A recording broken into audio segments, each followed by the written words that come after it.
21세기는 여성의 시대고 21세기는 노인의 시대고 21세기는 서비스의 시대입니다. 또 21세기는 환경의 시대예요. 그래서 여러분들하고는 오늘 21세기는 여성의 시대와 21세기는 노인의 시대에 대한 이야기만 좀 하도록 하겠습니다. 3번에 제가 3번이 아니고 분당에 이렇게 나가보면은 먹자골목에 가보면 낮에 가보면은 전부 여자 천재예요. 여자들. 네. 남자가 없어요. 남자가. 찜질방을 가봐도 여자 천재예요. 여자 천재. 우리나라 경제권을 집안에서 60%가 여자가 결정한대요. 남자가 얼마를 결정하냐면 13% 결정한대요. 우리나라는 남자들이 결정권이 없어요. 우리 집에 어머니만 봐도 완전히 여자의 팔자가 완전히 고쳐진 걸 볼 수 있어요. 우리 어머니가 처음 시집 오셔서 어디서 식사를 하셨느냐면 부엌 부뚜막에서 하셨어요. 부엌 부뚜막. 이렇게 여기다가 올려놓고 나물에 밥을 3분에 비벼 드셨대요. 지금도 어머니하고 이렇게 밥을 이렇게 먹으면 어머니가 3분 만에 드세요. 왜 이렇게 빨리 먹느냐 그러니까 6.25 이전에 시집을 와갖고 밥을 빨리 먹어야만이 소 꼴도 먹이고 죽도 쓰고 애들 젖도 먹이고 어디 감히 시아버지하고 남편하고 밥을 먹느냐 이거예요. 근데 제가 어렸을 때 어머니가 어디서 식사를 하셨냐면 방 바닥에서 하셨어요. 방에 상도 많은데 꼭 바닥에서 밥그릇을 갖다 놓고 앉아서 드시더라고요. 저는 왜 밥상에 이렇게 자리도 있는데 꼭 어머니가 저렇게 방 바닥에서 드실까 이런 생각을 했어요. 근데 어머니는 사실은 출세한 거죠. 부엌에서 방으로 들어온 것만 해도 출세한 거예요. 네. 20년 만에 방에 들어와서 식사를 하신 거예요. 근데 제가 신학교에서 방학 때 와보니까 놀라운 일이 벌어지셨어요. 어머니 밥그릇이 밥상 위로 올라왔어요. 아버지하고 마주보고 식사를 하시더라고요. 이걸 뭐라고 그러냐면 맘먹는다고 그럽니다. 이때부터 맘먹기 시작하더라고요. 아버지하고. 목소리가 어머니 목소리가 그전에는 어머니 목소리가 커졌던 기억이 안 나는데 밥상 위에 밥그릇이 올라오면서부터 이게 어머니 목소리가 더 커지기 시작했어요.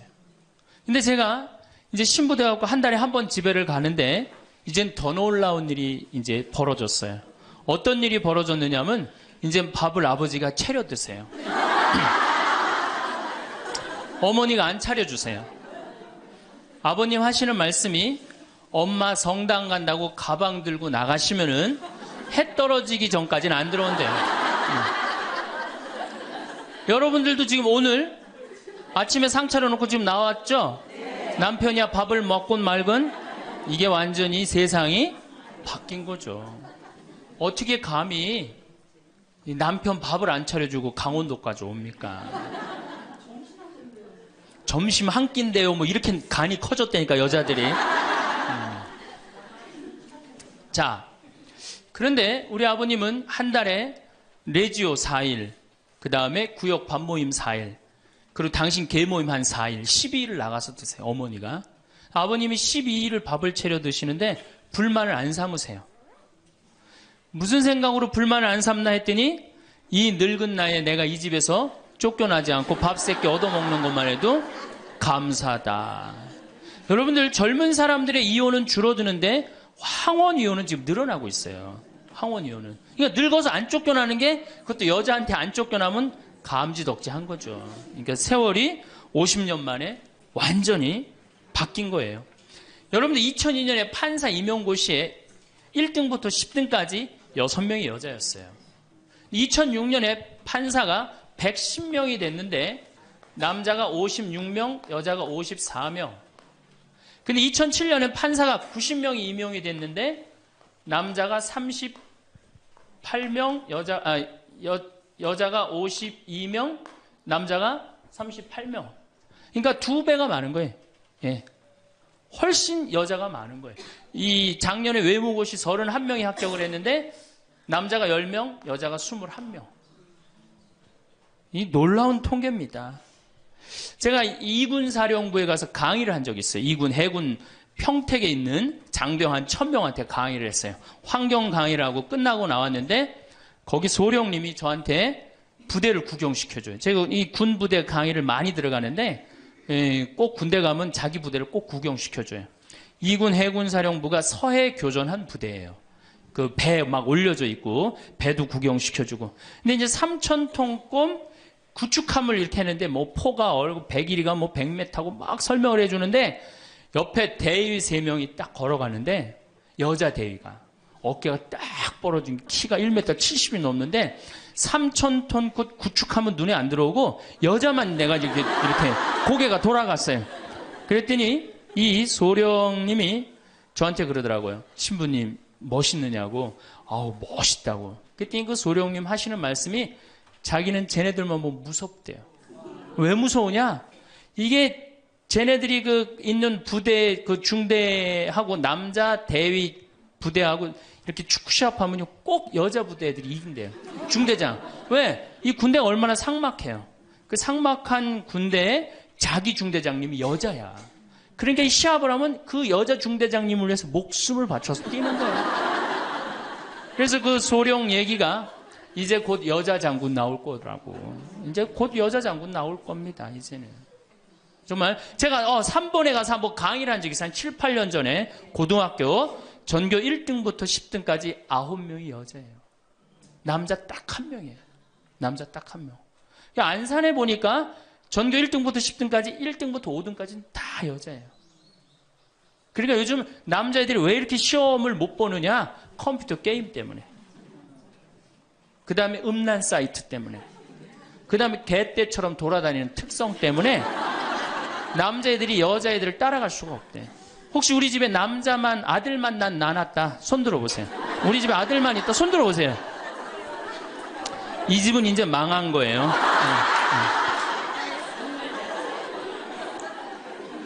여러분들이 지금 조금 새말적으로 멀리 돌아오셨는데 거기에 횡성고등학교 민족 4강 고등학교가 있어요. 그런데 10년 전에는 여학생이 한 명도 입학을 못했어요. 근데 재작년부터 여학생이 훨씬 많이 입학을 합니다.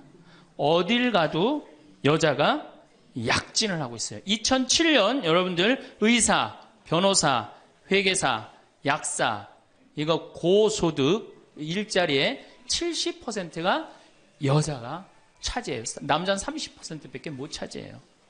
그러니까 완전히 이 여자 세상에 온 거죠.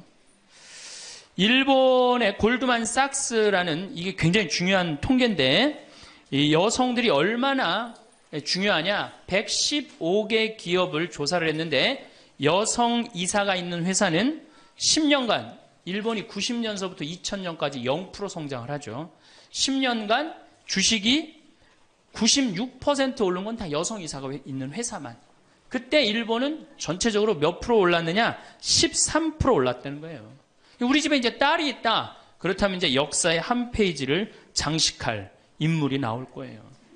여기 계신 분들 중에 내가 아들을 놓으면은 처음에 아들이 고추 달고 딱 나오면 뭔가 여자로서 일을 해낸 것 같죠? 그렇죠? 내가 드디어 이 시집에 와서 이 집에 이제 대를 잇는구나. 그리고 이놈이 이제 고추를 달고 막 뛰어다니면 그렇게 뿌듯하대요. 쳐다만 봐도. 그렇죠? 근데 이제 이놈이 이제 고등학교에 가고 콧수염이 나기 시작하면은 멀어지는 거예요. 사촌이 돼버리는 거예요. 사촌이.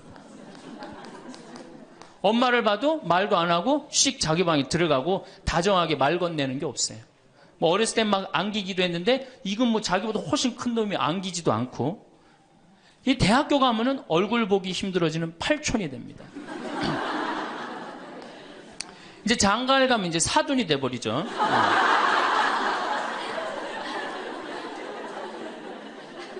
제가 여기 여러분들 노인대학에 옵니다. 이렇게 1박 2일로 100분 정도 와요.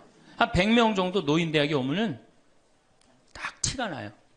저 할머니는 아들밖에 없구나. 저 할머니는 딸이 있구나. 확 티가 나요. 아들만 있는 할머니들은 옷을 이상하게 입고 와요.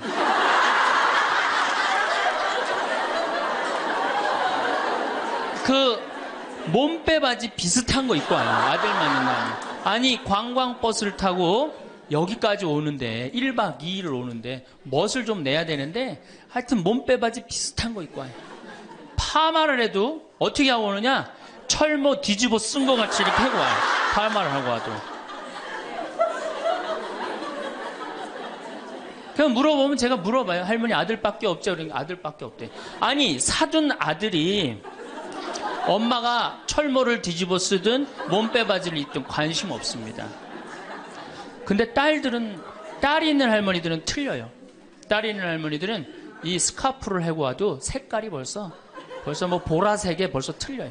이 파마 웨이브가 틀려요. 딸이 있는 할머니들은. 네, 딸이 있는 할머니들은 파마 웨이브가 틀려요.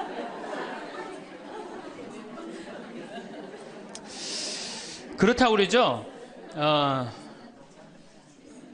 똑똑한 자식은 나라의 자식이 됩니다. 그렇죠? 똑똑한 아들 자식은 나라의 자식이 되고, 돈 많은 자식은 그렇지 사돈의 자식이 되고, 이게 어리삐리한 것만 내 아들로 남아서 평생 고생시키는 거예요. 어리삐리한 것만 내 아들로 남아서 평생을 고생시켜요. 그러니까 여러분들 중에 아들이 있다고 행복하고 뭐 믿고 완전히 시대를 잘못 알고 있는 거예요. 이제는 늙어서도 아들이 있어도 소용이 없는 시대다. 21세기는 자고로 누구의 시대냐? 여성의 시대다. 여성을 무시하면 어떤 공동체든 망하게 되어 있습니다. 어떤 공동체든. 우리나라에서 돈 제일 많이 버는 기업이 삼성이에요. 여성 이사가 제일 많은 회사가 삼성입니다. 아프가니스탄 여성 글도 안 가르쳐요. 그러니까 굶는 거예요. 샘 월튼이라는 분이 있어요. 이분이 누구냐면 월마트 창시자예요. 월마트 아시죠? 세계 최대의 기업이죠. 이 양반이 이제 세상 떠났는데 이 양반이 뭐라고 그랬냐면 당신 회사에 결정권을 가지고 있는 여성 이사가 30%가 넘지 않는다면 당신 회사는 10년 후에 망할 걸로 생각해라. 그렇게 얘기를 했어요. 그러니까 이제는 사회에 돈 쓰는 주체는 다 누구예요? 다 여자예요. 제가 수없는 강의를 해도 내 강의를 듣는 대부분은 다 누구예요? 여자들이에요. 남자는 그 시간에 어디가 있어요? 노예처럼 돈 벌러 나가면 그거 먹으러 다녀, 강의 들으러 다녀. 그러니까 돈을 쓰는 주체가 여성이기 때문에 여성을 이해하지 못하는 공동체는 망하게 돼 있어요. 그 많은 기업가들이 그걸 간파한 거예요. 제일 먼저 망할 때가 어디야? 한국 천주교. 모든 결정권이 누가 있어요? 남자들이 있잖아요. 주교님, 신부님들이 다 결정하잖아요. 난 걱정이 앞서요.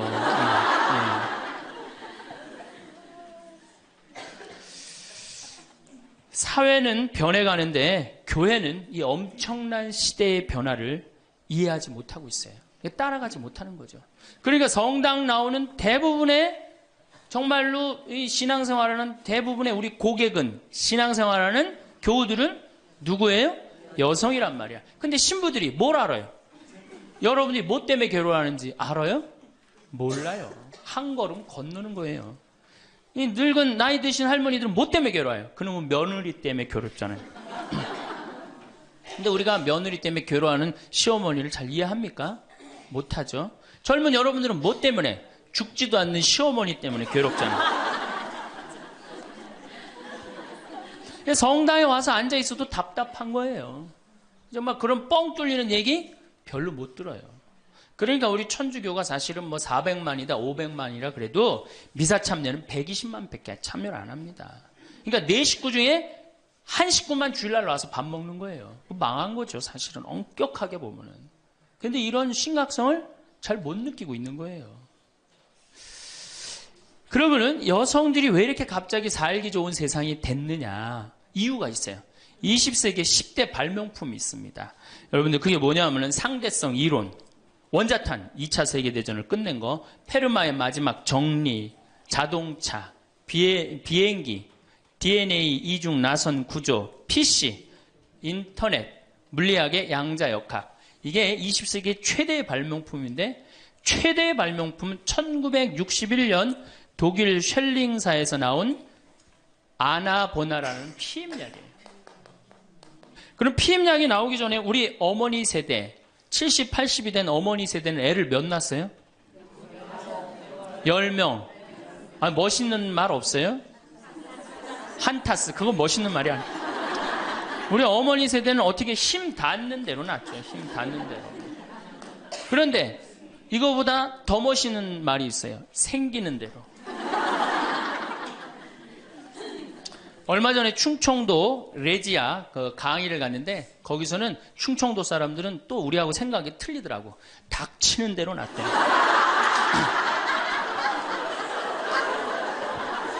닥치는 대로 낳대. 그러니까 우리 어머니 세대 16에 시집 갑니다. 그렇죠? 16 생식 능력 시작되면 그럼 배가 불러요. 16 시작하고 배가 부르면 17 되면 애가 하나 나와요. 애가 나오면 얼마나 바빠요. 젖 먹여줘야죠. 얼러줘야죠. 논일 나가야죠. 밭일 나가야죠. 우리는 어렸을 때 집에 누에를 키웠어요. 누에 뽕 먹여야죠. 얼마나 바빠요. 그런데 이게 아장아장 걸어다닐만 하면 19 되면 또 어떻게 돼? 또 배불러. 그 20 되면 또 하나 나와. 이 둘이 이제 아장아장 기어다니고 정신이 하나도 없죠. 22 되면 또 배불러요. 23 되면 또 나와요. 그러니까 어디 놀러 가고 싶어도 어떻게 하나는 포대기에 싸고 하나는 젖에 매달고 하나는 옆구리에 끼고 어딜 옛날에 여자들이 놀러를 가요. 집 밖 동네 밖 꿈도 못 꿨습니다. 이렇게 몇 가지 애를 놓냐면 40가지 애를 낳아요. 그러니까 몇 년 동안 애를 놓느냐면 25년 동안 애를 놓는 거예요. 25년 동안. 여러분들 이게 사람이에요? 25년 동안 애를 놓으면 이거는 애를 놓는 게 아니라 새끼 놓고 새끼 키우고 새끼 놓고 새끼 키우고 새끼 놓고 새끼 키우는 거예요. 그러니까 40에 내가 애를 놓으면은 그 애는 내 첫 장남의 애하고 같이 자랍니다. 그러니까 옛날에 할머니들은 요즘 젊은이들은 다 우리 아가야 그러잖아요. 근데 옛날에 할머니는 다 뭐라 그래요? 아이고 우리 새끼들 그러잖아요. 막내는 새끼로 안 보이죠. 강아지로 보입니다. 강아지. 아이고 우리 강아지. 그러니까 25년 동안 저렇게 새끼 놓고 새끼 키운 여자 머릿속에 든 게 있느냐? 머릿속에 든 게 있을 수가 없어요. 그렇게 바쁜데 무슨 생각할 시간이 어디 있어요. 그래서 머릿속에 든 거 없는 여자가 집안일 챙겨나면 그 집 망한다. 그래서 암탉 꼬꼬댁 하우스 폭삭 그랬어요. 옛날에는. 그런데 이 피임약이 나오고부터 애가 줄어들기 시작합니다. 4명으로 3명으로 2명으로 이젠 1.05명으로 줄어들었어요. 여자가 애 놓는 시간이 1년으로 줄어들었어요. 1년으로. 여자한테 몇 년의 시간이 자유시간이 주어져요?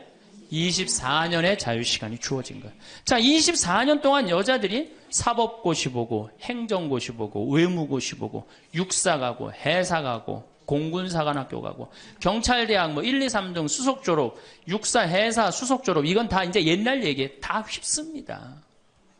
그러니까 여러분들 가정에 우리 집에 아들만 있다. 이 집은 뭐예요? 망한 거예요. 그래서 내가 딸을 둘 놓으면 뭐? 금메달. 그렇죠? 아들 하나 딸 하나 놓으면 은메달. 아들만 둘 놓으면 목메달. 그래 목메달. 동메달이 아니에요. 목메달이에요. 목메달.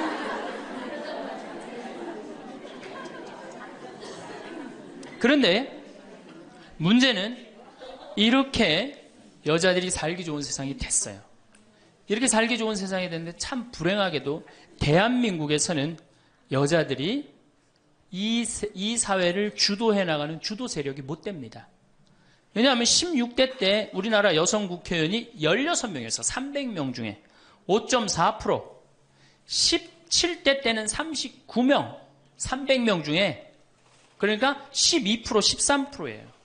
그런데 여러분들 정말로 잘 산다는 스웨덴은 국회의원이 42.7%, 덴마크는 29.8%, 30%예요. 그러니까 여성들이 사회에 진출해서 그 사회를 변화시키려고 굉장히 노력을 해요. 근데 우리나라 여성들은 사회가 뒤집어지든 엎어지든 지금 바로 여러분들 세대, 지금 30대, 40대, 50대 요 세대들은 관심이 없어요. 엎어지든 뒤집어지든. 지금 여러분들 우리나라 4급 공무원 100명 중에 여자 공무원이 몇 명인 줄 아세요? 딱 5명이에요.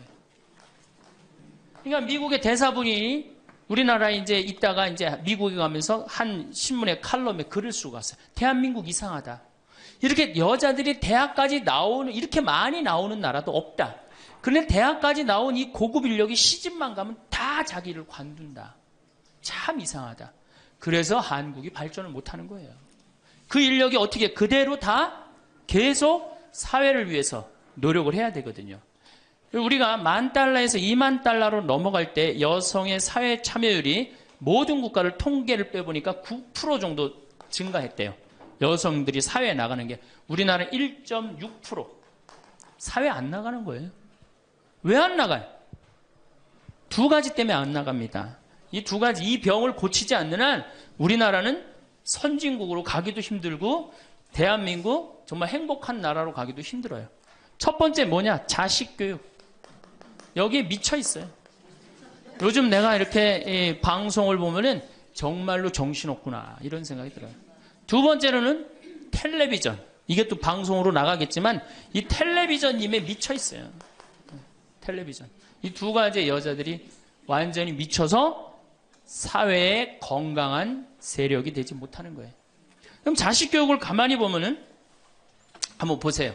내가 이제 딱 아기를 가졌어. 임신을 했어. 요즘 젊은 엄마들이 임신을 딱 하면은 얼마나 이뻐요. 지금 이제 해도 나고 이제 조금 있으면 더 멋있어질 것 같은데 강도 예쁘고 산도 예쁘고 꽃도 예쁘고 하늘도 예쁘잖아요. 그럼 내가 세상에 태어나갖고 정말 이렇게 행복하게 살았으면 좋겠다 이런 생각하는 엄마들 거의 없어요. 임신을 하는 순간 내 뱃속에 서울대학 C가 들어왔다고 생각을 해요. 이 얼마나 불행해요. 그래갖고 뱃속에 있는 애한테 글자를 가르칩니다. 도화지를 이렇게 오려서 대한민국, 대통령, 뭐 변호사 뭐 이런 거. 그 다음에 이제 요즘 또 2개 국어를 알아듣는다고 How are you today, my baby? It's raining. 비 온다 이거죠 오늘. 사실 여러분들 태아는 뱃속에 있으면서 10달 동안 잔다고 그래요. 그 애한테 그래서 그걸 뭐라 그래? 태교라고 그러잖아. 교육을 시키는 거 뱃속에 있을 때부터. 얼마나 불행합니까? 뱃속에 있을 때 교육을 받으니. 그러니까 엄마의 태를 열고 세상에 나왔어. 그래갖고 3번에 이제 아파트촌이죠. 아파트를 통해서 수리산을 너무너무 보고 싶어 얘가. 구름도 보고 싶고 눈도 보고 싶고. 근데 이 잔인한 엄마들이 아무 생각 없는 엄마들이 아파트 베란다 창문에 한쪽에는 가나다라마바 차타카타를 붙여놓고 한쪽에는 A, B, C, D, E, F, G를 붙여놓고 수리산을 보고 싶어도 보여요 안 보여요? 글자에 가려서 안 보이는 거예요. 내가 누워서 모빌이 돌아가는데 기억 니은 디귿 리을이 막 돌아가요. 모빌이 겨다닐만 하면은 엄마들이 텔레비에는 텔레비전이라고 써놓고 냉장고에는 냉장고라고 써놓고 의자에는 의자라고 써놓고. 그러니까 애들이 겨다닐 때마다 글자가 없는 데가 없어요. 그러니까 요즘 애들이 몇 살이면 한글 띱니까?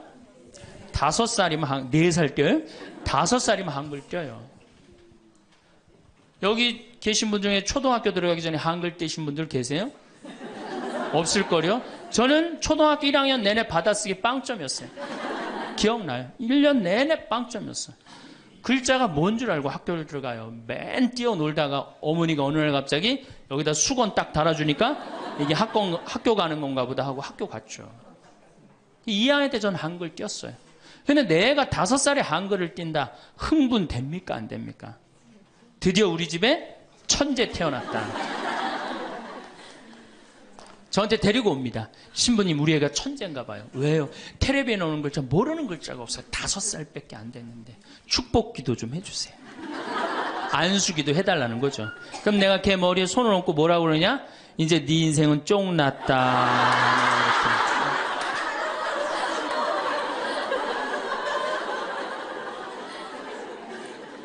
왜?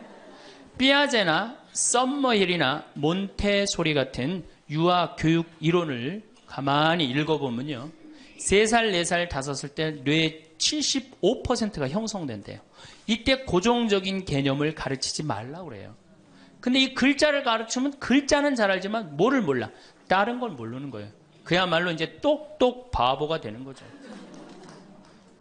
저한테 이렇게 말하는 엄마들이 참 많아요. 신부님, 우리 애가 머리는 똑똑한데 노력을 안 한다고. 어림도 없는 소리예요.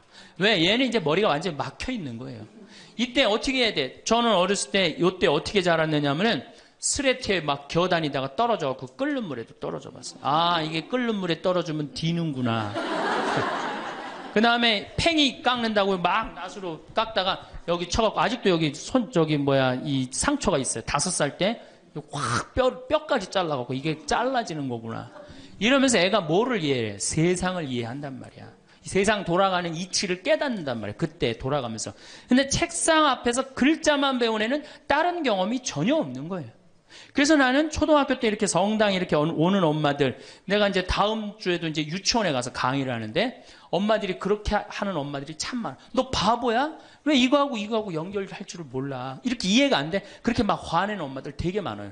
여러분들도 자식들 키우면서 이렇게 화낸 자식 있어요, 없어요? 분명히 있는 애는 이제 걔는 똑똑 바보예요. 왜냐하면 하나만 알고 다른 걸 모르는 거예요. 그래갖고 이제 천재인 줄 알고 초등학교에 들여놨더니 남들하고 섞어 놓으니까 어때요? 똑같은 애. 이때부터 이제 학원에 보내기 시작하는 거예요. 무슨 영어 학원, 속셈 학원, 웅변 학원, 피아노 학원, 무슨 요즘 서당도 있다고 그래. 서당. 저는요, 지금 우리나라 여자들이 얼마나 정신없느냐면요, 무슨 특목 유치원이 있대요. 고등학교 가기 위한 특목 유치원이 있다는 거예요. 이건 초등학교도 아니고, 그래서 9시부터 2시까지 공부를 하고 2시부터 4시까지 시험을 보고 간대요. 6살, 7살짜리 아이가 세상을 막 느끼고 누리고 행복하게 살아가야 되는데 머릿속에 뭐가 들어있는 건지 모르는 거죠. 내 아이가 어떻게 살면 행복한지를 모르는 거죠. 1등만 하면 행복하다고 생각을 하는 거예요. 이게 우리나라의 불행의 시작입니다. 전 국민이 불행한 이유 중에 하나예요. 그러니까 이게 돈이 얼마가 들어가? 20조가 사교육비로 들어간다는 거죠. 20조가. 큰 문제죠. 그래갖고 이제 초등학교 때는 엄마 말을 듣습니다. 왜? 엄마가 나보다 크니까. 때리면 맞아야 되고, 그리고 그때는 막 똑똑하지도 않잖아, 얘가. 근데 딱 6학년만 넘어서 갖고 중학교 1학년만 되면요, 갑자기 엄마보다 애가 커져요. 딸은 그래도 괜찮아. 아들놈이 이렇게 커지면요, 확 커집니다. 그래갖고 이제 학원을 땡땡이를 깠어, 애가. 너 이놈의 새끼 왜 학원 땡땡이 까고 그래? 너 공부 빨리 해야지. 좋은 대학 가서 너 출세하고 행복하지. 뭐가 좋은 대학 가는 게 행복해. 그래갖고 딱 때리려고 그러면 말 안 들으면 때리려고 그러죠. 여러분들 그러죠? 그러면 이제 아들이 딱 엄마 손을 딱 잡고 내려다보면서 중요한 게 있어요. 흰 눈동자 95%, 까만 눈동자 5%를 확 뒤집으면서 엄마를 밀쳐내면서 뭐라 그러냐면은 이거 왜 때리냐고 말로 하자고. 여러분들 중고등학교 자식한테 맞는 부모가 14%예요. 이 지금 웃으면서 우리가 얘기를 해서 그렇지 실질적으로 심각한 가정 너무나 많습니다. 실질적으로. 왜? 엄마가 어디 있어 우리 애들한테 관리자만 있지. 얼마 전에 반포 성당에서 교육을 받으러 오셨어요. 강의 끝나고 반포 자매님 한 분이 저하고 얘기를 할 기회가 있어서 신부님 제가 중국집을 합니다. 그래도 반포에서 합니다. 꽤 잘 되는 음식점입니다. 제가 중국 음식점에 엄마들이 점심 때 갖고 탕수육 하나 시켜갖고 애 스케줄 관리해 준다는 거야. 아니 그거 시켜놓고 학원 어디 가고 몇 시에 뭐 가고 야 애가 행복할 것 같아요? 어림도 없는 소리예요. 그러니까 얘네들이 무슨 병에 걸리냐면 번아웃 병에 걸려요. 하느님 인간으로 태어났으면 10살 때 쓸 거 20살 때, 30살 때, 40살 때, 50살 때 쓸 에너지를 줬는데 이거를 유치원부터 초등학교 때까지 다 태워 없앤 거예요. 그러니까 중학교만 올라가면 애가 에너지가 하나도 없어. 텅 비었어. 그래갖고 무슨 병에 걸리냐면 귀찮아 병에 걸려. 뭐 좀 하자 그러면 뭐라 그래? 엄마 귀찮아. 좀 나 좀? 나도. 아무것도 하기 싫은 거예요. 그렇게 시달렸으니 아니 초등학교 때는 4시간 8살짜리가 4시간 공부하면 많이 한 거 아니에요? 공부? 근데 요즘 애들이 어떻게 해요? 밤 10시까지 학원을 다녀요. 그래서 한 애가 자살을 했잖아요. 근데 유서를 써놨는데 뭐라고 써놓고 아버지는 8시에 들어오는데 왜 내가 10시에 들어와야 되느냐. 4학년 애가 초등학교. 이렇게 인생이 힘든 거라면 죽겠다. 그리고 뛰어내려서 죽었어요. 이거 누가 만드는 거예요? 여러분들이 만드는 거예요. 여러분들이 도대체 인생을 어떻게 살면 행복하고 우리가 내 아이에 맞게 살아가야 되는데 내 아이가 공부만 못하면 뭐라 그래? 너 커서 뭐가 될래? 어? 근데 유태인들은요 공부를 못해도 애 기를 안 죽인대요. 우리는 공부 못하면 애 기죽여, 인간성 나빠, 불효자의 천하의 몹쓸 놈이야, 꼴뚱하면은. 근데 유태인들은요, 꼴뚱을 하면은요, 부모가 애 기를 절대 안 죽인다. 꼴뚱하는 것도 서러운데 집에서 기까지 죽이면 애는 어디로 가라고. 그러니까 너 꼴뚱해도 괜찮아. 커서 돈만 많이 벌어. 지금 반에서 1, 2등 하는 애들 다 네가 나중에 비서로 쓰고 회계사로 쓰면 돼. 걔네들 지금 열심히 공부하는 이유가 다 너를 위해서 공부하는 거야. 완전히 애 기를 살려주는 거예요. 그러니까 스티븐 스필버그가 나오는 거예요. 여러분들 스티븐 스필버그가 고등학교 2학년 때 학교 적응을 못해서 학교를 관둡니다. 그리고 지지나 반에 편성돼요. 지지나 반에. 그런데 엄마가 어떻게 했느냐? 우리 아들은 영화를 좋아하니까 우리 아들은 상상력이 좋으니까 훌륭할 거야. 끊임없이 아이의 길을 살려줘요. 이 사람이 어떻게 됐어요? 세계 최고의 감독이 된 거예요. 그 상상력 하나만 가지고 엄마가 만약에 공부 꼴 지지나반, 이 지지나반에 들어간 이 지질이 복도 없는 건 내가 팔자도 없지. 이랬다면 스티븐 스필버그가 나오지 않았을 거예요. 근데 우리나라는 꼴등하면 인간성 나쁘고 불효자고 부모님 마음 이해 못하고 사실은 꼴등하는 애들이요. 여러분들 성격 좋은 애들이 꼴등하는 거예요. 이 유한 애들이 독한 놈들이 1등하는 거예요. 여러분들 자식들 중에 1등하는 애들이 있으면 독한 애들이에요. 그거 좋아할 거 하나도 없어요. 자, 이제 우리가 자녀들 이제 엄마들이 무슨 생각을 하냐면 내가 내 아이를 정말로 행복하게 키운다는 생각 아니면 차라리 신앙으로도 키워야 되는데 이게 대학에 미쳐있기 때문에 중학교 3학년, 고등학교 3학년 때 미사를 안 나가면은 은근히 눈을 감아줘요. 은근히 눈을 감아줘요. 이땐 막 강하게 얘기를 안 합니다. 근데 사실 이게 이제 우리가 정말로 잘못 키우는 거죠. 자식을 완전히 잘못 키우는 거예요. 우리가 우리 자식들을 질서를 알게 키우든가 아니면 예의를 알게 키우든가 아니면 사랑을 알게 키우든가 봉사를 알게 키워야 되는데 너 편안하고 너 1등만 하면 최고야. 네가 1등만 하면 모든 게 다 용서돼. 그런 거예요. 우리가 얼마나 자식을 잘못 키우느냐면 제가 이제 20년 전이에요. 신학교 졸업하고 내 동창 신학생하고 제주도 여행을 가기로 했어요. 근데 내가 이제 혼자 이제 돈이 없어갖고 이제 나하고 같이 가서 부산에 가서 비행기를 탔어요. 24년 만에 처음으로 비행기를 탄 거예요. 참 굉장히 설레고 막 기대되더라고. 그래서 창가에 앉으면 막 밑에 내려다 보이는 거 막 꽃피는 팔도강산의 마지막 해가 그 장면이었어요. 비행기 타고 막 아래 내려다 보는 거. 그래서 나도 그걸 꿈꾸면서 나 비행기를 탔어요. 근데 마침 주님께서 날 도와주셔갖고 제가 창가에 딱 앉았어요. 그럼 내 옆에 내 신학생이 옆에 앉고. 그래갖고 폼을 있는 대로 바깥에 내다보고 막 난리를 치는데 저쪽에서 이제 젊은 엄마가 한 5살짜리 아이의 손을 잡고 또박또박 걸었는데 왠지 불안하더라고요.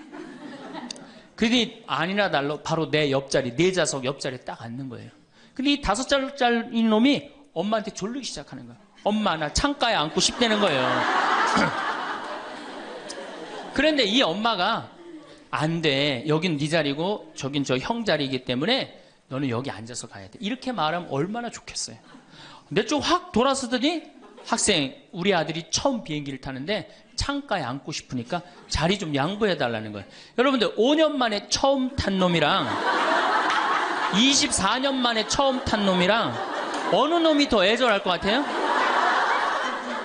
이건 24년 만에 탄 놈이 훨씬 애절해요. 그런데 제가 나도 처음 탔기 때문에 자리를 못 양보하겠다 이렇게 말할 수가 없더라고. 그래서 제가 자리를 양보했어요. 근데 이놈이 비행기가 뜨자마자부터 자는 거예요. 내가 내리는 동안 내내 째려보면서 결심한 게 있어요. 내가 죽을 때까지 저놈 얘기를 하리라. 그래서 지금 하는 거예요, 지금. 20년째 지금 하고 있어요. 근데 내가 이제 배를 타고 목포로 와서 이제 기차를 타고 올라오는데 목포에서 조금 광주쯤 지났을 거예요. 어떤 아이가 초등학교 한 4학년쯤 되는 애가 막 땀을 막 삐질삐질 흘리면서 배를 움켜쥐더라고요. 너 왜 그러냐니까 배가 너무 아프대. 나는 이제 좌석이 있고 그 안에 서서 있는데 비행기 자리도 내준 놈이 기차 자리 하나 못 내주겠어요? 너 여기 와서 앉아라. 나 괜찮으니까. 그래갖고 얘가 이제 내 자리에 앉아서 한 30분을 가는데 그 엄마가 한참 보더니 일으키더라고요. 너 일어나라고. 그 학생한테 자리를 내주라고. 나 괜찮다고. 근데 그 엄마 말이 아직도 기억에 나요. 내 아이가 난 질서를 아는 아이로 자랐으면 좋겠다. 아프다고 이렇게 다 하면은 나중에 커서 얘가 뭘 알겠냐. 자기 편안한 대로 살 거 아니냐. 그러니까 나를 도와달라고 그 엄마가 그러더라고요. 이제 시간이 지나서 나는 그렇게, 지금 그 비행기에서 내 자리 뺏은 놈은 지금도 엄마 속을 썩일 거고, 그 기차 자리에서 일어난 아이는 지금 엄마의 영광이 됐을 거예요. 근데 우리가 자식을 키울 때 어떤 기준으로 키우느냐, 이 굉장히 중요합니다. 어쨌든 신부님은 결혼을 안 해갖고 자식의 소중함을 몰라서 그런 답답한 소리를 합니다. 그래갖고 이제 어떻게, 내 아이가 이제 서울대학을 갈 줄 알았더니 지방 무슨 제3대학을 졸업을 했어. 네. 졸업을 해갖고 취직을 했어. 그럼 부모 역할 다 한 거예요, 안 해요? 부모 역할 다 한 거예요. 역사적으로 자식이 농사를 지을 줄 알았으면 부모 역할 다 했어요. 공자님 시대 평균 연령이 몇 세였냐면 38세였어요. 16세 시집을 가갖고 32, 33 때면 내 아이가 16이 됐을 때 부모가 기다려줬어요, 안 기다려줬어요? 안 기다려줬어요. 죽었어요. 그러니까 옛날에는 자식이 부모한테 애절합니까? 안 애절합니까? 애절해요. 죽지 말라고. 그러니까 옛날엔 장남이 어머니, 아버지 돌아가시면 어떻게 해? 손가락 깨물어서 단지해드렸어요. 입에다 피 넣어드렸어요. 그건 어느 장남이나 부모가 30대 돌아가면 다 합니다. 그리고 허벅지 잘라갖고 고기 먹고 싶다면 자기가 직접 해주고. 그게 뭐 상상이 안 가는 일이지만 옛날에는 그게 가능했어요. 왜? 이렇게 날 키우고 지금 죽으면 어떻게 하느냐. 그리고 옛날에 장남이 죽지 말라고 그러는 이유가 있어요. 왜 죽지 말라고 그러면 동생이 13, 17, 4, 1살이란 말이야. 아니 이렇게 나눠놓고 지금 죽으면 이거 누가 키워야 돼? 장남이 키워야 되잖아요. 그러니까 죽지 말라고 그랬던 거예요. 근데 우리 어머니가 60까지 살았어. 그러면은 이 1살이 시집 장가 가는 나이예요. 그러니까 장남이 너무 고맙다고 이렇게 내 동생 다 키워줘서 너무 고맙다고 잔치를 해준 게 바로 회갑잔치, 환갑잔치예요. 그러니까 옛날에는 환갑이 굉장히 의미가 있었어. 그런데 요즘은 환갑을 차려줬는데도 이게 안 죽네.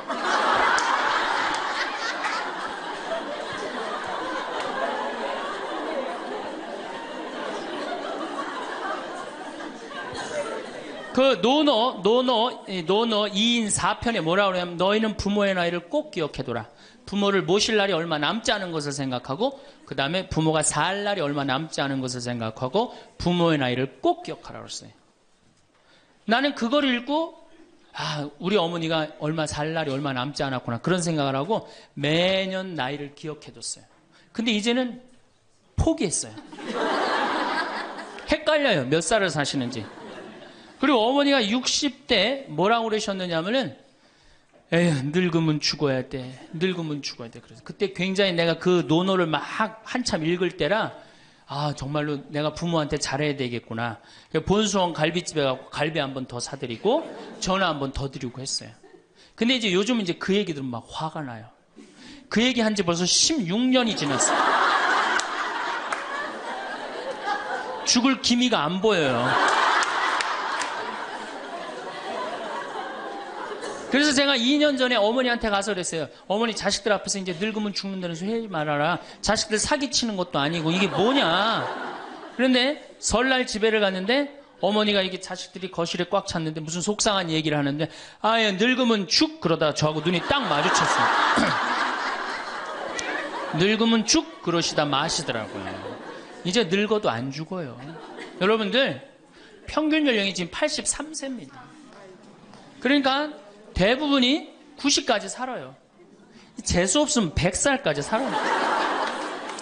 여러분들은 몇 년을 사냐면 120년을 삽니다. 그럼 몇 년 남은 거예요?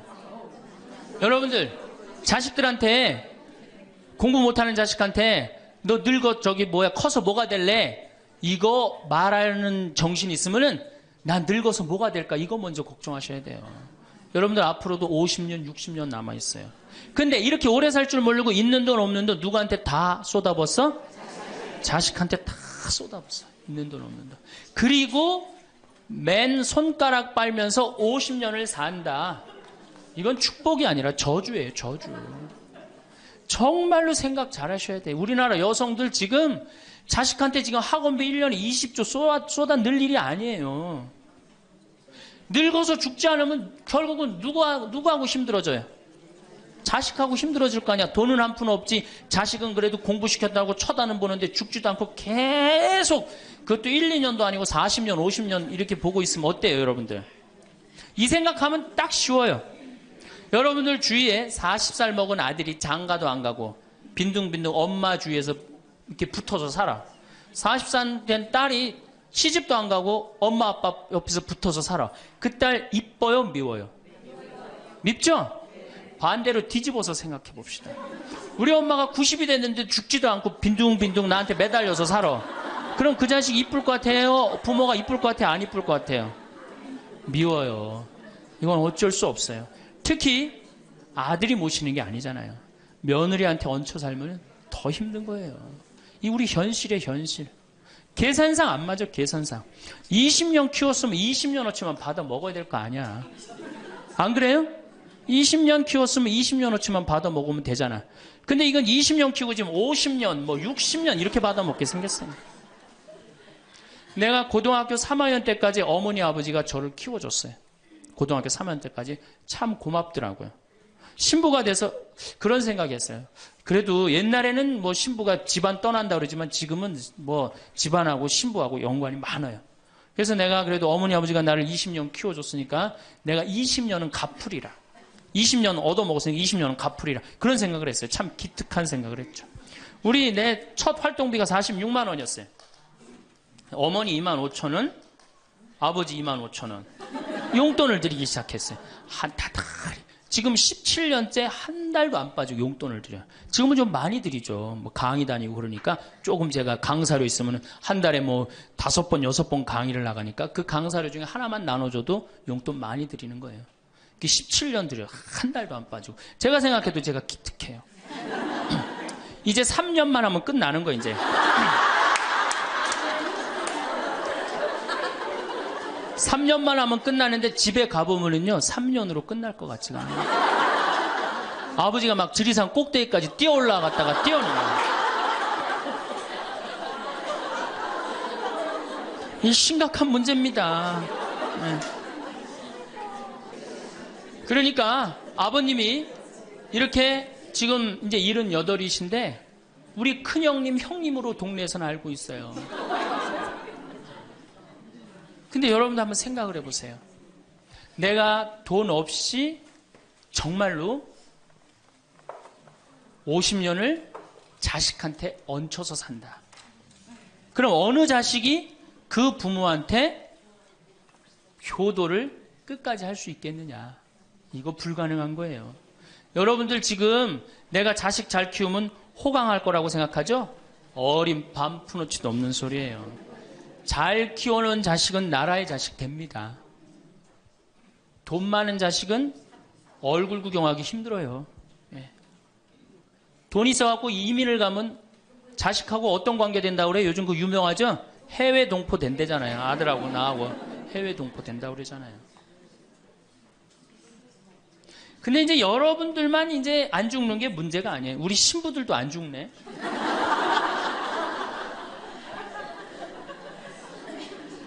신부들이 내가 신부 될 때 우리 수원교회 은퇴사제가 한 분 계셨어요. 한 분 계셨는데 지금 19분 계세요. 19분이 우리가 은퇴기금을 모았는데 벌써 다 쓰셨어. 그리고 이제 죽지도 않고 그대로 가세요. 지금 여기 지금 우리 교구의 최고 원로 신부님 지금 와 계시거든요. 예, 와 계신데 지금 이제 83인지 4인지 또 헷갈리는데, 예, 계신데 건강하세요. 제가 보기엔 한 95까지 사실 겁니다. 그러니까 참 우리 신부들, 여러분들은 그나마 손자도 있고 손녀도 있지. 우리 신부들은 아무것도 없잖아. 은퇴하면은 땡이에요, 땡. 교우들이 찾아와요. 이거 1년 겨우 찾아오고 1년 지나고 나면 내가 은퇴 신부님들 가보면 하루 종일 혼자 계세요. 그것도 1년 365일. 그러니까 이탈리아는 어떻게 은퇴를 안 합니다. 신부님들이. 절대 은퇴 안 해요. 왜? 외로운 걸 아니까. 이 실제로 있었던 일인데 93살 먹은 할아버지 신부님이 은퇴를 안 하는 거예요. 여러분들 시어머니 93살 되면 제정신이에요? 제정신 아니에요? 아니 93살 먹은 신부님이 93살이 정신이 오락가락 하는 거예요. 그러니까 이게 이 신부님이 혼배 때 이제 장례 강론하고 장례 때 혼배 강론하고 막 이러는 거예요. 주교님이 머리가 아픈 거예요. 그래서 하루는 주교님이 찾아가서 신부님한테 신부님 이렇게 은퇴하라고 그래도 은퇴도 안 하시고 이렇게 맨날 이렇게 헷갈려 하시고 하니 내가 보자 하나 보내줄 테니 그 보자 받아갖고 어려운 건 보자를 시켜라. 그래서 신부님 너무 기분이 좋대. 보자가 딱 온다 그러니까. 보자가 왔는데 70살짜리를 보내는 거예요. 70살짜리를 보내는 거예요.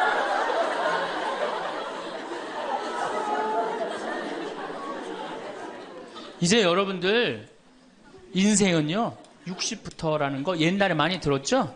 실질적으로 인생은 60부터예요. 우리 이런 노래 알죠? 노세 노세 젊어 노세 늙어지면 못 노나니 이런 노래 있죠. 이게 100년 전에 우리 조선시대의 평균 연령이 46세였어요. 이때는 늙어서 놀 수가 없었어. 왜? 젊어서 다 죽었으니까. 근데 이 노래 이제 완전히 고쳐야 돼. 노세 노세 늙어 노세 늙어지면 안 죽나니 이제 안 죽어요. 이제 안 죽어요. 이제 제가 다음 시간에는 그럼 노년에 대한 이해에 대한 말씀을 드릴 겁니다. 왜 우리가 노년을 잘 이해해야 되느냐? 이게 우리 사회에 아주 중요한 문제이기 때문이에요. 아주 중요한 문제예요. 그리고 자식교육, 아까 자식교육하고 텔레비전, 이 텔레비전님을 우리가 쳐 없애야만이 우리가 행복한 삶을 살 수 있어요. 그래서 여러분들 다음 시간에는 제가 이 두 가지에 대해서 좀 자세히 이야기하도록 하겠습니다. 네. 감사합니다. 오늘은 외로우십니까? 라는 주제로 강의를 하도록 하겠습니다. 여러분들 외로우세요? 안 외로우세요? 안 외로워요? 안 외로운 분들이 계세요? 외롭죠? 사실은 여기 계신 분들 중에 단 한 분도 안 외로우신 분은 없어요.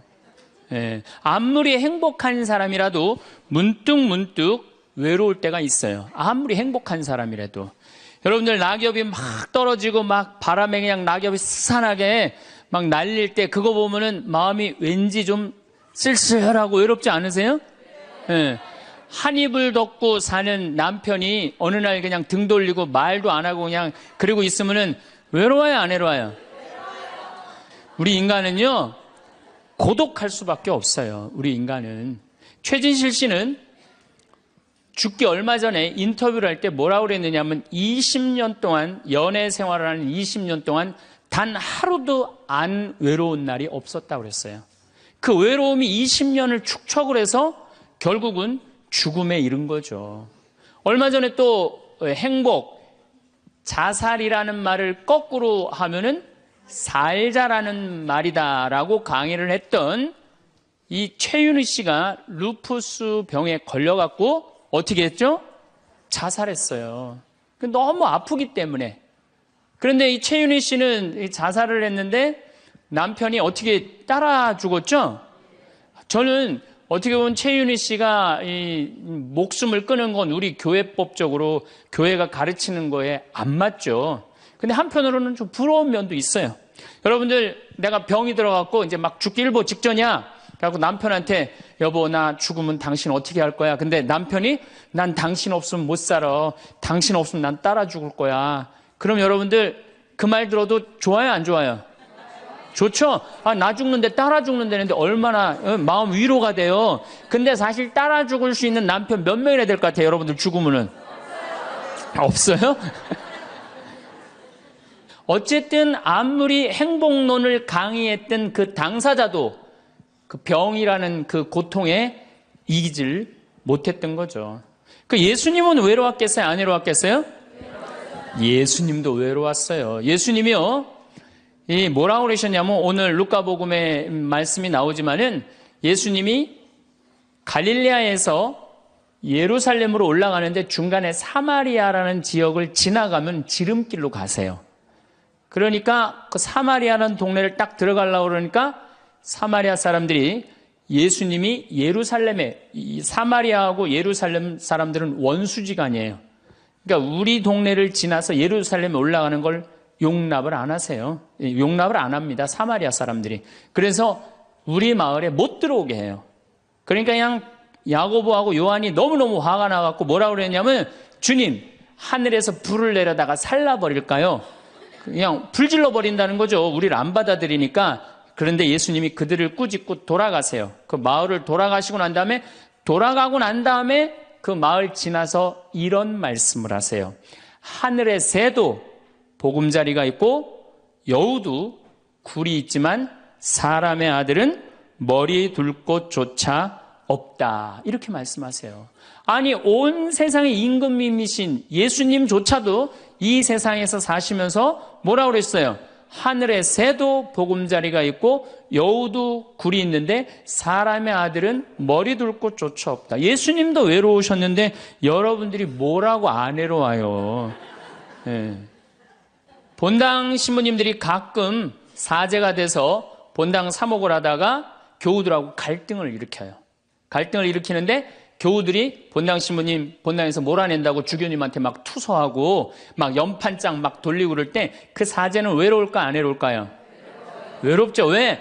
정말로 하느님 나라를 위해서, 하느님의 교회를 위해서, 그 교회의 구성인 교우들을 위해서 장가도 안 가고 말이야, 혼자 독신으로 그 교우들을 위해서 온전히 삶을 봉헌했는데 그 교우들이 자기를 몰아낸다, 자기를 투소한다, 정말로 모든 걸 바쳤는데 그 바친 당사자들이 자기를 미워할 때 사제는 고독할까요? 안 고독할까요? 고독할 수밖에 없어요. 예수님 역시 가난하고 불쌍한 이들을 위해서 착한 일을 하는데도 유다인들은 예수님께 돌을 집어 던지려고 그래요. 예수님을 미워했어요. 그래서 요한복음 7장을 보면은 예수님이 5천 명을 먹이고 막 기적을 일으키다가 사람들이 마음이 바뀌어갖고 예수님을 죽이려고 그래요. 그러니까 예수님이 요한복음 7장 1절에 뭐라고 그러냐면은 유다를 다니지 않고 갈릴레아에 숨어 다녔다고 그래요. 숨어 다녔다고. 드러나지 않게 다니십니다. 왜? 그들이 당신을 미워하는 걸 아시고 예수님이 드러나지 않아요. 그러니까 너무너무 사랑하는데 나를 미워하면은 여러분들 쓸쓸할 것 같아요? 안 쓸쓸할 것 같아요? 여러분들 남편을 내가 너무너무 사랑해. 남편을 너무너무 사랑하는데 남편이 나를 미워해. 내가 남편을 너무너무 좋아하는데 남편이 나를 미워해. 그러면은요, 그거 고독은요, 이루 말할 수가 없어요. 우리가 언제 주로 살아가면서 고독할까요? 첫 번째 외로움을 느끼는 것은 사랑하는 사람에게서 버림받았을 때 외로움을 느낀다 그래요. 사랑하는 사람. 부모님한테 버림받은 사람들 많죠? 부모님한테 버림받은 사람들 얼마나 많아요. 요즘 보육원에 그냥 자기 아이 버리고 그냥 가는 부모님들 얼마나 많아요. 그리고 이혼하고 그냥 엄마가 보따리 싸들고 그냥 도망가는 엄마들 얼마나 많아요. 그런 아이들 상처가 얼마나 크겠어요. 세상에 천하에 엄마가 나를 버렸다, 아버지가 나를 버리고 갔다, 그들의 마음의 상처는 이루 말할 수가 없죠. 또 사랑하는 애인이 배반하고 가버렸어. 사랑하는 애인이 배반하고 가버렸어. 그러면은 아파요, 안 아파요? 아프죠? 친구가 나를 배반하고 가버렸어. 이거 굉장히 괴로운 거예요. 내가 정말로 너무너무 사랑하는데 결혼하고 싶은 정말로 남자가 있어. 근데 부모님이 반대해갖고 헤어져야 돼. 아파요, 안 아파요? 굉장히 아파죠. 그래서 심지어 그 위대한 다윗도 아들 압살롬이 반란을 일으켜요. 아들이 압살롬이라는 아들이 있는데 반란을 일으켜갖고 다윗이 도망 나갑니다. 예루살렘에서 그냥 급히 도망을 나가면서 이런 시를 불러요. 시편 3편에 주님, 저를 괴롭히는 자들이 어찌리 많습니까? 저를 거슬러 일어나는 자들이 많기도 합니다. 하느님께서 저자를 구원하실성 싶으냐? 저를 빈정대는 자들이 많기도 합니다. 이런 얘기를 해요. 그러니까 다윗도 결국은 누구한테 버림을 받기 시작하냐면 아들한테 버림을 받아요. 그리고 결국은 그 아들은 요압이라는 다윗의 총사령관한테 표창에 맞아 죽고. 그러니까 얼마나 아프겠어요. 인간은 어떤 종류의 인간이든지 이런 아픔 속에서 살아갈 수밖에 없다. 사랑하는 사람을 만날 수 없다는 사실, 숨을 쉴 수조차 힘든 거죠. 이거를 불가에서는 뭐라 그러냐면 애별리고라 그래. 애별리고. 사랑하는 사람하고 헤어지는 고통. 이게 가장 큰 고통이라고 그래요. 우리 신학생들 참 나는 우리 신학생들만 보면은요 너무너무 거룩하고 아름답고 순결해요. 고등학교 3학년 딱 졸업하고 얼마나 하고 싶은 게 많겠어요. 그런데 하느님의 나라를 위해서 신학교 딱 들어갔단 말이야. 그러면 신학교 1, 2학년들 보면요 너무너무 순수하고 아름다워 보여요. 나만 아름다워 보이겠어요? 우리 여러분들 보면 이쁘겠어 안 이뻐? 우리 신학생 1, 2학년 학사님들 보면 이쁘죠? 여러분들만 이쁘겠어요? 20살, 21살 된 여자아이들은 이쁠 것 같아요? 안 이쁠 것 같아요? 신학생들이 너무너무 매력이 있잖아요. 그래갖고 가까이 가고 싶고 자꾸 만나고 싶단 말이야. 고등학교 때까지는 공부하다가 모르다가 그냥 신학생들도 딱 신학생이 돼갖고 그냥 이쁜 아가씨가 자꾸 옆에 있으면 마음이 끌릴 것 같아요? 안 끌릴 것 같아요? 끌릴 수밖에 없어요. 사람은요 어쩔 수가 없어요. 그래갖고 한 2년 만나다 보면은요 이게 이때부터 갈등하기 시작하는 거예요. 내가 사제가 돼야 되는데 왜 자꾸 저 여자한테 마음을 빼앗기나. 그래갖고 그냥 그때부터 고민하기 시작하는 거예요. 하느님을 선택할 것이냐 여자를 선택할 것이냐. 그래서 신학교에서는 재미난 말이 있어요. 2말 3초라고 그래. 2학년 말 3학년 1학기 3학년 초 이때가 가장 신학생들이 갈등을 많이 할 때예요. 그래갖고 이때 여자를 떠나보내면 이제 4학년 5학년 쭉 군대 가면서 이제 사제길로 가는 거예요. 근데 이때 그냥 이 여자를 따라가면 이제 신학교 나가는 경우가 많죠. 그래갖고 그냥 그 젊은 나이에 그 피 끓는 뜨거운 애정을 끊고 사제가 되니 애별리고의 고통을 안 겪은 사제가 몇 명이나 될 것 같아요. 그러니까 서품 때 보면 그냥 누워갖고 그냥 이 깔고 그냥 그 여자 떠나보낸 여자 생각하고 그냥 가슴이 아파서 우는 거예요. 모든 걸 떠나보내야 돼. 인간이 얼마나 이게 힘든 건데요. 그러니까 여러분들 신부님들한테 잘하세요. 괜히 주교님한테 편지 쓰고 그러지 마시고.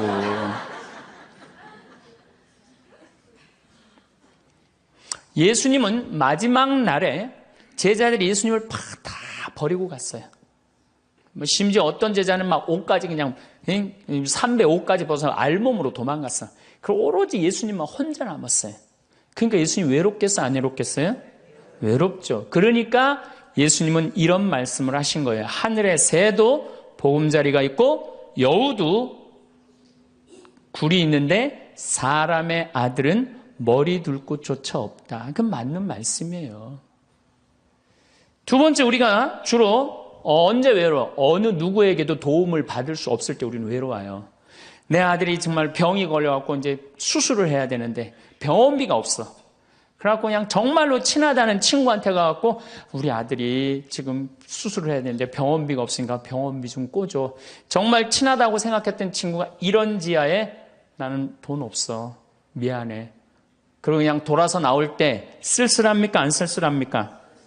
심지어 어머니 뱃속에서 같이 태어난 형제한테 도움을 청했는데도 그 형제가 집을 잡혀갖고 대출이라도 받아서 해줘도 전찬을 판국인데 냉정하게 돈 없다고 거절당할 때 우리 인간은요 그럴 때 세상에 홀로 떨어져 있는 그런 기분을 드는 거예요.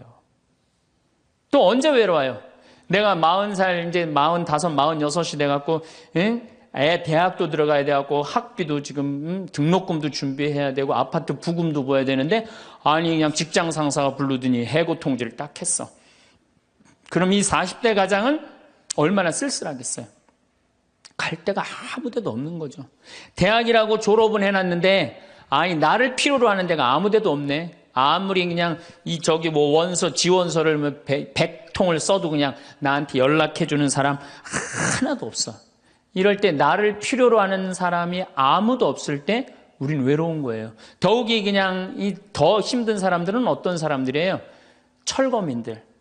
갈 데는 없고 겨울은 다가오는데 내가 그냥 집을 다 부셔갖고 쫓겨날 때 그들의 그 외로움은 이건 또 이루 말할 수가 없죠.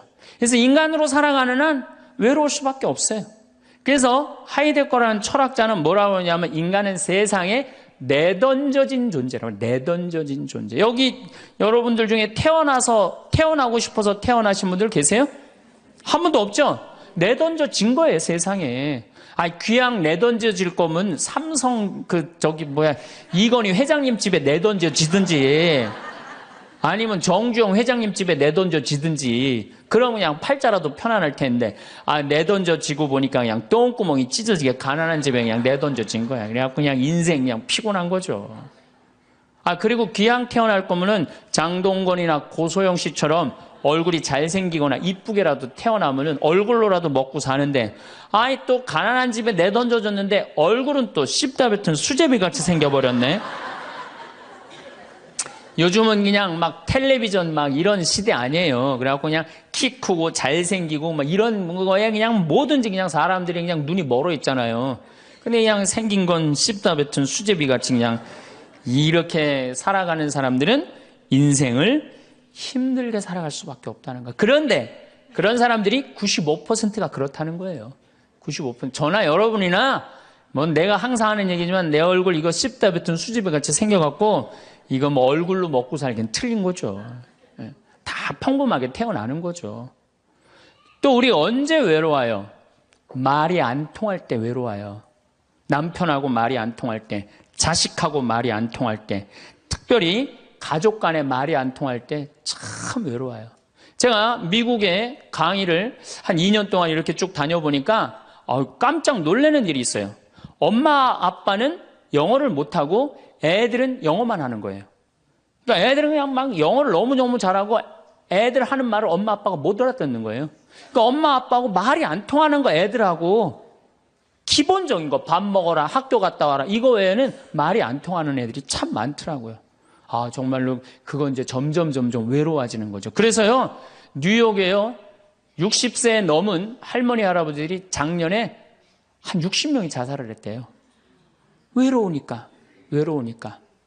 우리 생태마을에 교감 선생님이 3개 국어를 해요. 생태학교라는 걸 운영하거든요. 3월 달부터 12월 달까지 우리 농사 짓고 기숙사 생활하고 생태 영성 배우고 이런 생태학교를 운영하는 이제 교감 선생님이 미국에서 스카웃을 해왔어요.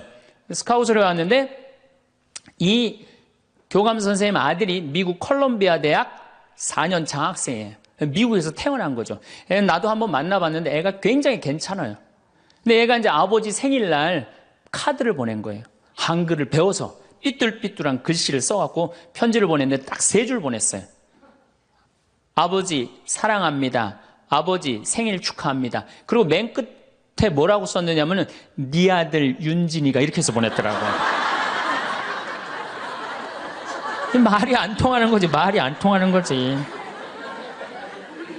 한국에서 보면은 그런데 이게 미국 사회에서만 서로 말이 안 통하는 게 아니야. 한국에서도 퇴근을 했는데 부인이 남편을 투명인간 취급하는 부인들 많아요.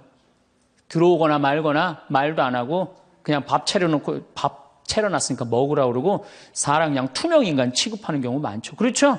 자식들도 집에 와서 엄마 아버지한테 다소곳하게 하지 않고 자기 방에 쑥 들어가고 하루 종일 한 가족이 집에 살면서 5분 이상 대화를 안 한다는 거 아니에요. 이게 말이 안 통하니 이 집이 외롭겠어요? 안 외롭겠어요? 모이면 하루에 있었던 일 얘기하고 서로 그냥 다정하게 대화를 나눠야 되는데 우리가 지금 말이 안 통해 서로. 그 외로울 수밖에 없죠. 또 언제 외로워요? 이게 이제 저하고 여러분들하고 공통적으로 느끼는 거예요. 늙어가는 걸 느낄 때. 내가 뭔가 하나씩 뺏겨가는 걸 느낄 때 그때 외로워요. 내 젊음이 하나하나 떨어져 가는구나. 제가 굉장히 눈이 좋았어요. 1.5, 어떨 땐 2.0까지 나왔어요. 근데 요즘 핸드폰에 메시지가 오면은 일단은 내가 인상을 써요. 인상을 쓰고 이렇게 멀리 보기 시작해. 안 보이는 거, 글자가. 심지어는 내 동창들은요, 돋보기를 쓰는 동창들도 있어요. 벌써. 그래서 너 왜 돋보기를 쓰냐고 하니까 노안이 와갖고 신문이 안 보이는 거예요. 그 돋보기를 쓰고 있는 동창을 보면요, 슬프더라고요. 늙어가니까. 제가 젊었을 때 몸에 테스토스테론이 흘러 넘쳤어요. 진짜 남자다웠어요. 그래갖고 내가 눈물이라고는 한 방울도 안 흘렸어요.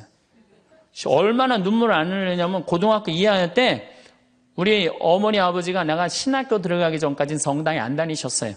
그러니까 이해가 안 됐잖아요. 반대한다고 어머니가 막 약 먹고 자살하고 막 정말로 아버지가 그 막 죽어가는 어머니를 막 끌어안고 저를 보고 뭐라고 그랬느냐 울면서 제발 신학교 안 간다는 소리 좀 해라. 내가 그랬는데도 눈물 한 방울 안 흘린 놈이에요, 내가. 물론 우리 어머니 아직도 안 돌아가셨어요. 아직도 안 돌아가시긴 했는데. 그런데 내가 나이가 46인데 이상한 일이 벌어졌어요. 내 몸에서 이제 테스토스테론은 안 나오고 남성 호르몬은 안 나오고 에스트로겐, 여성 호르몬이 나오는 모양인 것 같아요. 지난 2월 달에 우리 김연아 선수가 동계올림픽 금메달 땄잖아요. 따갖고 그냥 더욱이 또 우리 세례 받았잖아. 그냥 내 딸이 그냥 금메달 따갖고 그냥 동해물가 올라가는데 그냥 그 묵주 반지가 딱 보이는데 눈물 한 방울 딱 떨어지는데 아니 김연아 선수 눈물 한 방울 떨어지는데 왜 내 눈에서 눈물 10방울이 떨어져? 자동이야 자동. 요즘은 그냥 텔레비전에서 슬픈 것만 봐도 어떻게 돼요? 눈물이 뚝뚝 떨어져요. 내가 이제 늙어가고 있는 거예요. 네. 내 몸에서 이제 여성 호르몬이 나와갖고 자꾸 감성적으로 되는 거예요. 감성적으로. 반대로 여자들은 몸에서 이제 에스트로겐은 안 나오고 테스토스테론이 나와요. 남성 호르몬이 나와요. 그래갖고 50 넘은 여자들을 보면요. 여자 같은 여자는 하나도 없어요. 깡패 같은 여자들만 그냥 천재 있어요. 깡패 같은 여자. 그냥 몸에서 근데 에스트로겐이 빠져나가면은요. 여성 호르몬이 빠져나가면은요. 기억력도 같이 빠져나간대. 기억력도. 그래갖고 그냥 장을 보러 나가야 되는데 그냥 지갑을 어디다 놔뒀는지 알 길이 없는 거야. 온 집안을 다 뒤져도 지갑이 없는 거예요. 그래갖고 열받는다고 냉장고 딱 열어보니까 김치통 위에다 지갑 딱 올려놔. 아이고 내가 왜 이럴까. 내가 왜 이럴까. 심지어는 어떤 분은 막 1층에서 2층 올라가면서 올라가는 중간에 무슨 일을 하러 올라가는지 까먹는 분도 계세요. 그런 분들 많죠? 더 심각한 분은 어떤 분이냐면 1층하고 2층 중간에 서서 고민하기 시작하는 거예요. 과연 내가 지금 2층에서 내려오고 있는 중이었을까? 1층에서 올라오고 있는 중이었을까? 깜짝깜짝 놀라는 거죠. 심지어는 저는 어떤 분까지 봤느냐면은 핸드폰을 하면서 지금 내가 핸드폰을 찾는데 내 핸드폰 어디 있지? 이러고 있는 사람들도 있어요. 그런 분들도 있어요. 늙어가는 거죠. 늙어가는 건 굉장히 슬픈 거예요. 젊음을 빼앗기는 거. 이런 것들이 자꾸 우리를 슬프게 하죠. 한숨이 나오죠.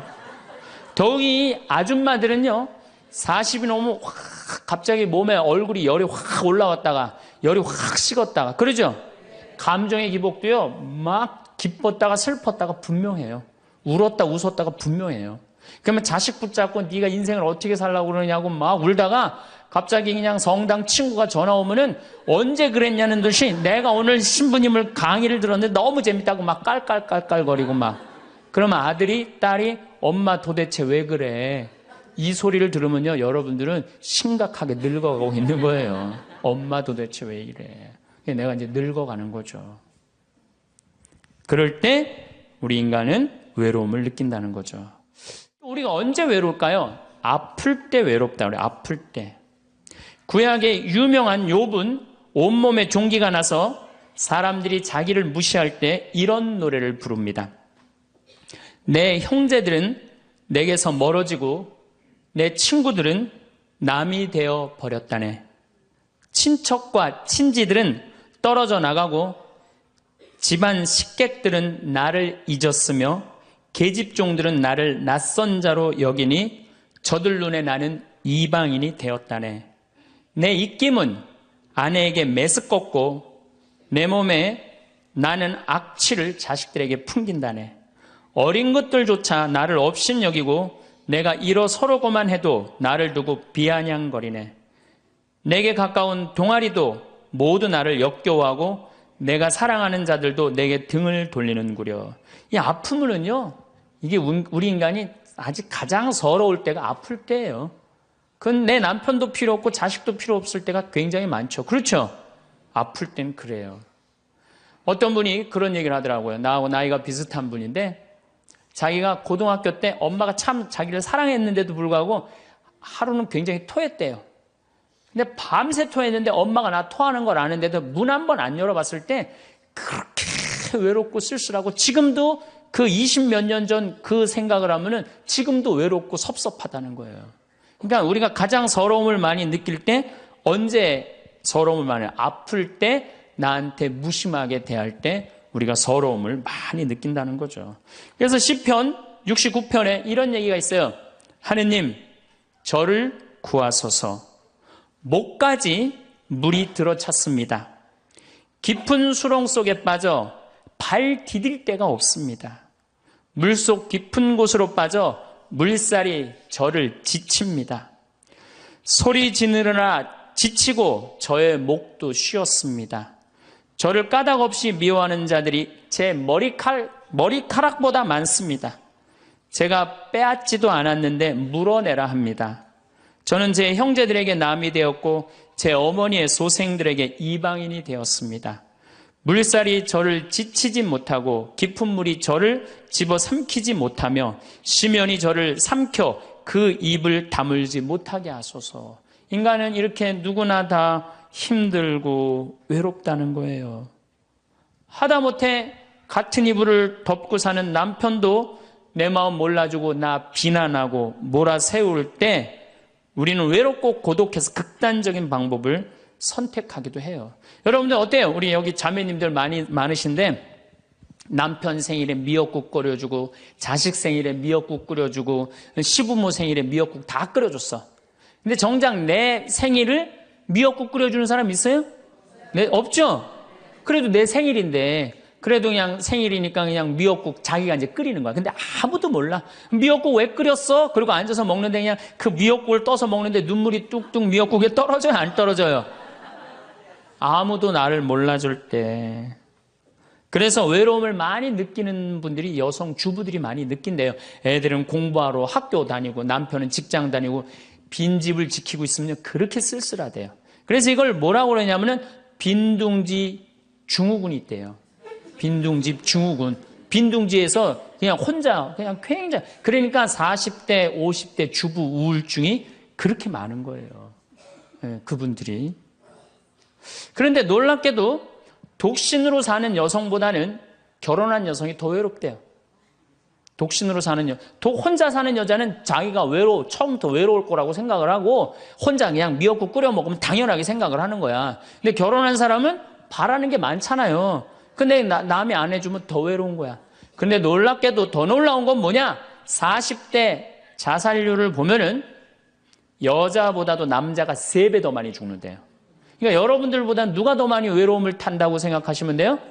남자가 더 많이 탄다고 생각하면 돼요. 이 인간이 다 외로운 거야. 어떻게 보면 다 불쌍해. 여기 있는 분들 한 분 한 분 예수님 오면 다 안아줄 거야. 너 그동안 외로웠구나. 내가 안아주마. 다 그럴 거예요.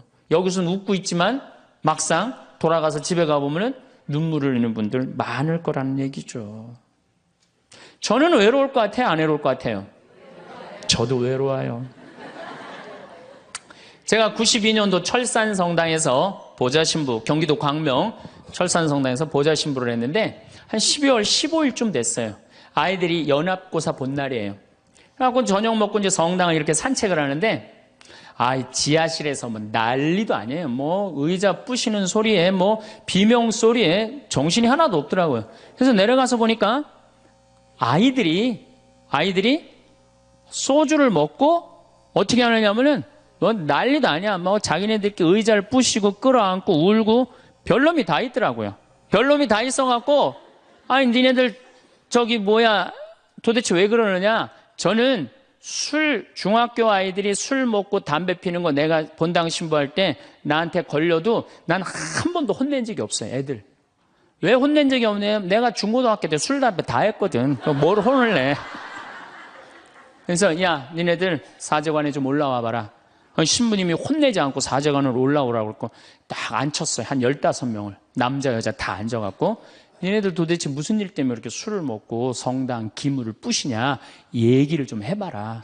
그랬더니 마침 그 아이 중에 한 아이가 엄마 아빠가 이혼을 한 거야. 자기네들끼리 위로해준다고 마침 시험도 끝나고 소주를 지금이야 18도, 19도지만 그때는 24도짜리 소도 아니에요. 중학교 3학년 애들이 그거 먹고 그냥 필름이 끊어진 거죠. 그래갖고 이제 앉혀갖고 그냥 귀양 나온 얘기는 니네들 인생을 한번 얘기를 해봐라. 이제까지 살아온 거. 그랬더니 애들이 그냥 15년, 16년 살아온 인생 그냥 나름대로 그냥 쫙 밤 12시가 넘은 거예요. 예, 그래갖고 오늘은 너무 늦었으니까 니네들 귀양 이렇게 술이 취했으니 집에 가지 말고 신부님 집에서 자라. 사조간에서 15명 다 집으로 전화해라. 만약에 엄마 아빠가 뭐라고 의심을 하면 나를 바꿔줘라. 그래갖고 내가 몇몇은 내 통화를 해갖고 내가 오늘 재울 테니까 걱정하지 말라고.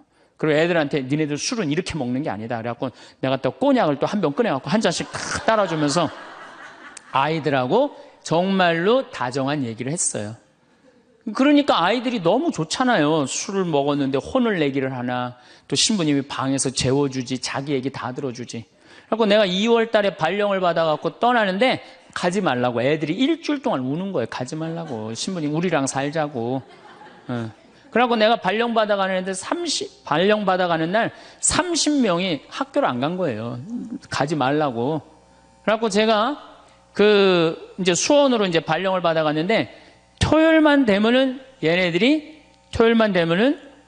전철을 타고 내려오는 거예요. 토요일만 되면은 30명이. 그래갖고 한 주, 두 주 오다 말겠지. 그런데 애들이 3개월 동안 계속 내려오는 거예요. 나보고 싶다고. 생각해보니까 이렇게 하면 안 되겠더라고. 이렇게 끌고 다니다가는 10년 후에는 한 3,000명 끌고 다니겠더라고요. 그래서 사제는 본당을 떠나면은 인연을 끊어야 되는구나. 그때 깨달았어요. 그 다음 사제가 정말로 사목을 잘할 수 있도록 떠난 본당에 일체 연락하면 안 되고 떠난 본당 사람들하고 어울리면 안 되는구나. 그때 깨달았어요. 그래갖고 제가 이제 평택에서 이제 비전동 성당이라고 5년 초대 본당 신부를 했어요. 초대 본당 신부 했으니 교우들하고 얼마나 친했겠어요. 그 다음에 경기도 광주에서 능평 성당이라는 거 거기도 또 초대 본당 신부 5년을 했어요. 10년을 본당 신부를 하고 제가 지금 강원도 평창에 이제 갔잖아요. 6년 전에. 평창에 갔는데 내 첫 영명 축일 때 교우들이 신부님 축일 축하한다고 몇 명이나 왔냐면 200명이나 온 거예요. 기분이 너무너무 좋더라고요. 이야, 나를 잊지 않고 이렇게 200명이나 와줬구나. 그렇지만 저는 연락은 안 해, 개인적으로. 근데 둘째에 150명으로 줄어들었어요. 내 축일에. 셋째에는 100명으로 줄어들더라고요. 뭐 계속 연락은 안 하니까 넷째 해는 50명으로 줄어들었어요. 작년에는 30명으로 줄어들더니 올해 내 축일에는 17명이 딱 앞에 그냥 쭉 한 줄 앉아 있는데 외롭더라고요. 근데 사실은 그 200명에서 17명까지 줄어들 때 누가 연락을 안 하고 산 거예요? 내가 연락 안 하고 산 거예요. 사실은 그 외로움을 누가 먼저 만들었냐면 내가 먼저 만드는 거예요. 여러분들 외로운 분들 보면은요, 사실은 어떻게 보면은 다 본인이 담을 쌓고 살기 때문에 외로운 거지, 본인이 마음에 담을 허물면요 절대 안 외로워요. 근데 담 쌓고 사는 경우 많죠. 형제나 친척이 잘못하면은 내가 니네들하고 연락하고 사나 봐라. 그리고 딱 인연 끊어버리잖아요. 그러니까 우리가 외로움은 점점 우리를 더 힘들게 만들어요. 대한민국 사람들이 굉장히 외로운 것 같아요. 대한민국의 명장면이 하나 있어요. 저는 이해가 안 가는 장면 하나 있어요. 대한민국 사람 참 외롭구나. 대한민국 아줌마들이 외롭구나를 느끼는 장면 하나가 있어요. 그게 뭐냐면 연예인들 군대 갈 때예요. 아니, 연예인들 군대 가는데 왜 아줌마 500명이 따라가? 자기 아들 군대 가는 것도 아닌데. 그래갖고 그냥 거기다가 막 기다린다고 그러고. 그러니까 어디 마음을 열어놓을 데가 없는데 그 연예인한테 마음을 열어놓고 사는데 그 연예인이 2년 동안 안 보인다고 그러니 얼마나 슬퍼. 그러니까 그 앞에서 우는 거예요. 참 그 슬픈 장면이죠. 이렇게 만만치 않은 인생살이 살아가기 힘들 때 사람들은 극단적인 방법을 택합니다. 너무 외로울 때, 절망이 끝에 달할 때, 키에르케고르라는 철학자는 죽음에 이르는 병을 절망이라고 그래요. 절망. 외로움에서 끝에 아무도 내 옆에 없구나. 이런 절망에 할 때 죽음에 이른다는 거죠. 근데 우리나라는 놀랍게도 자살률이 세계 1위예요. OECD 국가 중에 자살률이 세계 1위예요. 얼마나 많이 죽느냐 하면은 1년에 15,413명이 죽어요. 1년에. 그러니까 무슨 얘기냐면은 하루에 50명씩 죽는다는 얘기예요. 하루에 50명씩. 그것도 자살로 50명씩 죽는 거야. 초, 중고등학교 학생 자살 세계 1위예요. 하루에 거의 1.5명씩 죽어요. 40대 자살률 세계 1위예요. 하루에 거의 8명씩 죽어요. 60대 자살률 세계 1위예요. 하루에 12명 정도 죽어요. 더욱이 60세 우리 할머니 할아버지들 30대 40대 이 죽는 거의 원인의 1위는 뭐냐면요 자살이에요. 자살. 근데 60세는 10만 명당 미국이 10명에서 11명 자살합니다. 일본이 10만 명당 35명 자살해요. 근데 우리나라가 10만 명당 몇 명이 자살하냐면 71명이 자살해요. 그러니까 대한민국의 할머니 할아버지들이 더 외로움. 그러니까 우리나라는 애들도 외롭고 어른들도 외롭고 할머니 할아버지도 외로운 거예요. 그러니까 자살하는 거죠. OECD 경제개발협력기구 국가 중에 자살률이 제일 없는 나라가 어느 나라냐면 그리스라는 나라예요. 이 나라는 몇 명이 자살하느냐면 10만 명당 2.6명이 자살을 해요. 2.6명이. 근데 우리나라는 10만 명당 몇 명이 자살하면 28명이 자살해요. 대한민국이 이게 외로움병이 너무 센 거예요. 그러니까 10만 명당 28명이나 자살을 하는 거죠. 여러분들 죽는 원인을 보면 1위가 암이야. 암. 1위가 암이고 2위가 뇌질환이야. 뇌질환. 3위가 심장질환이에요. 3위가 심장질환. 4위가 뭐냐면 바로 자살이에요. 그러니까 자살은 큰 병이라는 거죠. 대한민국을 병들게 하는 큰 병이라는 거죠. 자식한테 버림받고 아내한테 버림받고 사회에서 버림받고 더 이상 사회에서 필요 없다는 생각, 더 이상 이 세상에서 살아갈 이유가 없다고 생각할 때 자살이라는 걸 선택한다는 거죠. 우리가 여러분들 이 죽음이라는 게 얼마나 무서운 거예요. 어떤 사형수가 교수대에 올라가다가 그 교수대에 올라가는 계단이 썩었나 봐요. 그래갖고 계단에 딱 떨어졌어. 미끄러져갖고 떨어지고 한 말 있잖아요. 하마터면 죽을 뻔했다고. 바로 죽기 직전까지 우리 인간은 무슨 끈을 놓지 않아요? 삶의 끈을 놓지 않아요. 그럼에도 불구하고 죽음을 선택한다는 건 그만큼 괴롭다는 거예요. 그러니까 대한민국에 자살이 많다는 이유는 뭐냐면은 누가 잘못 사는 거냐면 우리가 잘못 사는 거예요. 우리 종교인들이 잘못 살아서 그래요. 아니 그런 외로운 사람들 위로가 되려고 예수님이 이 세상에 왔는데 우리가 위로가 안 되는 거죠. 그러니까 그냥 끈이 없다고 생각하니까 그냥 목숨을 끊는 거죠. 얼마 전에 유명 교수님이 왕따 당한다고 목숨을 끊었어요. 또 서울대학 다니는 아이들도 외롭다고 죽는 아이들도 많아요. 그러니까 외로운 거는 못난 사람들도 외로움을 느끼지만 어떤 사람들도 외로움을 느껴요? 잘난 사람들도 외로움을 느껴요. 그래서 사람들은 이래요. 나는 미치도록 외롭다. 죽고 싶을 정도로 외롭다는 말을 해요. 미치도록 외롭다는 말. 여러분들 현대인들이요. 한 번은 60% 정도는 살아가면서 우울증에 걸린대요. 한 번은. 여기 계신 분들 중에 지금 군대 가는 아이들 멘탈 테스트를 해보면요. 한 50% 이상이 한 번은 제정신이 아닌 상태래요.